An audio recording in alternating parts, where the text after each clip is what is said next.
All right, guys. Elliot Hocker here. I am sitting with one of my students, Sylvi. Hi. She's been studying Vedic electional astrology with me, or Muhūrta, and we are going to go over a what's called a Gṛha Praveśa Muhūrta, a move-in election today. We actually just finished calculating one for her. Why don't you tell us a little bit about that? Yeah, so I got an offer to move into a house with some friends, which is really exciting, but it needs to happen within the next month. And because it's with friends, I just wanted to make extra sure that I'm starting off on the right foot. And given that I'm in class with you, I thought that this would be a great opportunity to really apply some of the knowledge that we've been learning. Awesome.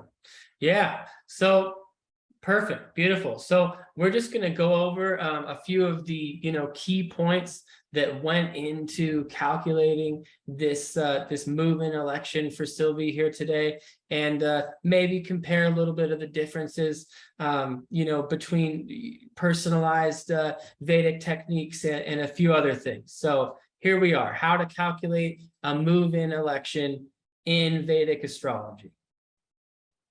So the first thing we want to do, and we're going to ask Sylvi here, as if she was coming to me as a first-time client, and I'm going to ask her: is the house that you're moving into, is it brand new, or is it a pre-existing house that's already been lived in?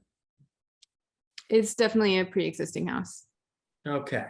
Now, just a little bit of background on that real quick. The concept here is that if you have purchased a brand new house, or if you have built a brand new house and you or your family is planning on moving into that house for the very first time, the rules for our election calculations here are going to be a little bit more specific, a little bit more complex, and in that a little bit less frequent. But since today that's not applicable here, we're going to focus on probably, honestly, the most common version of this election, which is going to be moving into a pre-existing house. I mean, let's face it, most of us, even when we may be buying a house for the first or second or even third time, most of the time that house was pre-existing. In fact, the new house elections are quite rare. So let's take a look. Step one, pre-existing house. Step two, choose the appropriate lunar month. Recommended lunar months. In the Vedic calendar, we have 12 lunar months. 7 out of those 12 are recommended for moving into a new house here. So my first month, Magha; second, Phalguna; third, Vaishakha; fourth, Jyeshtha; fifth, Shravana; sixth, Kartika; and seventh, Margashirsha. So these are our preferred lunar months. Okay. Step two, we pick the month. Now, step three, once we've found the month that we are, that we're working with here. In Sylvi's case here today, we had a little bit of a shorter time window, and so we we're looking for an election between now and the end of August here, 2022. So we weren't able to use one of those recommended months, and that's no issue. The main, the key point to take home from that list of recommended months is that if you can move into your house during that month, then it's ideal. But if you can't, then we start from the nakṣatra. Does that make sense? So there's no issue there. If you can't get the month to line up, then we're basically just starting from the nakṣatra. Okay, so two types of nakṣatras here that are recommended according to the scriptures. We will favor stable nakṣatras and soft nakṣatras, and that is simply because of the energy associated with their name here. Look at the stable nakṣatras. What does stable mean? It means supportive. It means, it means it's not going anywhere, right? It's supportive of a long-lasting endeavor, activity, whatever it is that you perform during a stable nakṣatra. It will last a long time, right? So most of us, when we move into a new house, we want to be there for a moment. We want, we don't want to move in and then have to move out 2 or 3 months later, right? So stable nakṣatras, the next group here is soft. Soft nakṣatras are also called gentle or friendly. They are supportive of the type of love and that nurturing energy that we want to have in our home life. Make sense?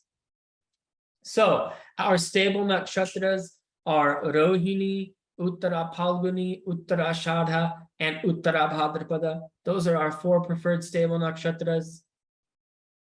Our soft nakṣatras are Mrigashira, Chitra, Anuradha, and Revati. Okay, now if we are moving into a pre-existing house, the scriptures say that we can use 4 additional nakṣatras, and these are totally acceptable, and they are Shatabhisha, Pushya, Swati, and Dhanishta. Okay, so we've got a list of 12 nakṣatras. The next thing I want to do is calculate what we call the tarabala from Sylvi's birth nakṣatra. Okay, now tarabala, tara means star, simply just a synonym for nakṣatra. Bala means strength. This is a classical ancient Indian technique for assessing the relationship between the current nakṣatra or constellation of the moon and the one in which someone was born. Okay, so Sylvi, your birth nakṣatra is Jyeshtha, I believe. Is that correct? Yep, that's right.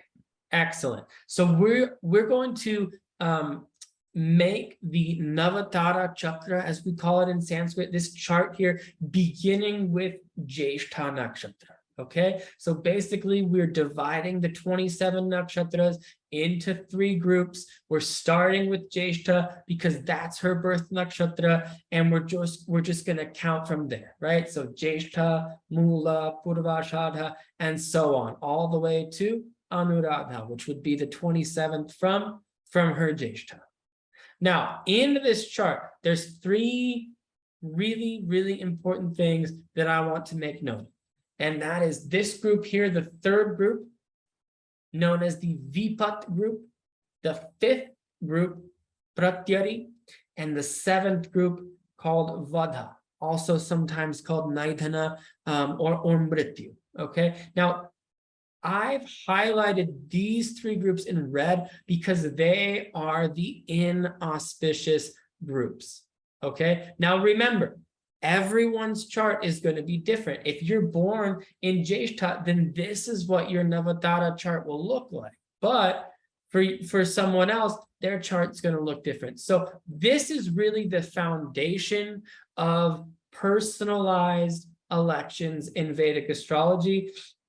This is the very first step. Okay, so what we're going to do now with this information is we're going to assess that list of nakṣatras that we saw recommended for our activity, so for moving into the new house, and we're going to remove any of these nakṣatras here in the 3rd, 5th, and or 7th group from that list. Okay, make sense?